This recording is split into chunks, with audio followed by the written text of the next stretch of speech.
السلام عليكم، مرحبا بكم معنا اليوم في قناة مأكولات شهية. كيف ما كتشوفوا معنا فيديو جديد، نتمنى تكونوا على خير وبخير.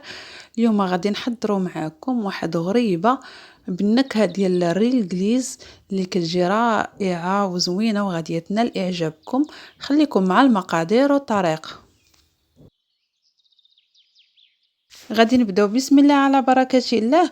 غادي نحتاجو واحد ربعة ديال الزنجلال منقي ومحمر ومطحون، وكذلك غادي نحتاجو واحد الربعة ديال السنيدة او السكر حبيبات، وكذلك واحد الربعة ديال الكوك. غادي نضيفو العناصر وغادي نبداو نخلطو، وكذلك غادي نضيف واحد 4 المعالق كبار ديال الكاكاو المر.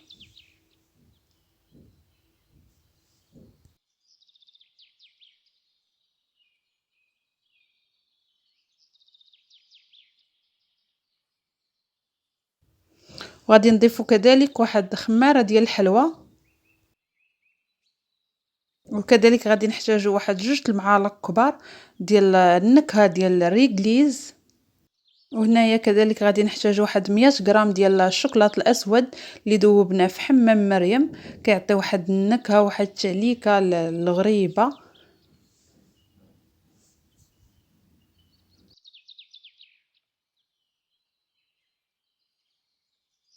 وهنايا الخليط كنجمعوه بغير بالاطراف الاصابع ديالنا.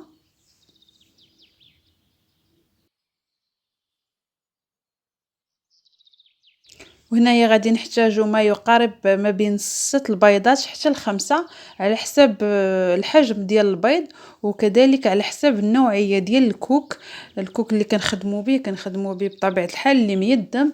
يعني ممكن تاخذوه ميدم، ممكن ما يكونش ميدم بزاف، يعني على حساب عاوتاني واش غياخذ لينا 5 البيضات ولا 6. انا لهنا اكتفيت ب6 البيضات اللي هز ليا الخليط.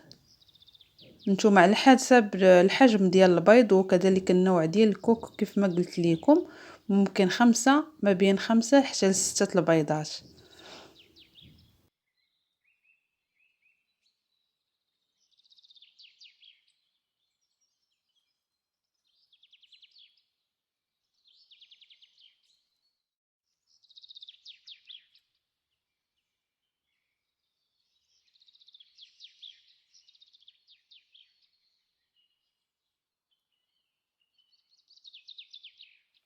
وكنجمعوا الخليط بعد ما كملنا البيض ديالنا، درنا 6 البيضات. غادي نجمعوا الخليط كيبقى على هذا القوام.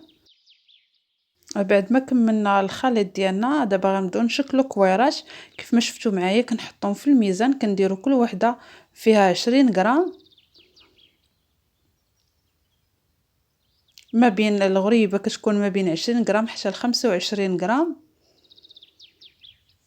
انا لهنا باش يجيو متساويين، لهنا خديت سكر كلاصي سبيسيال وكنفند في هاد الكويرات بهاد الطريقه كيف ما شفتوا معايا، وكنحط مباشره في اللاطه ديالنا، وكنحاول ما نخليهمش متقاربين حيت من بعد غادي تنفخ لينا هذيك الغريبه.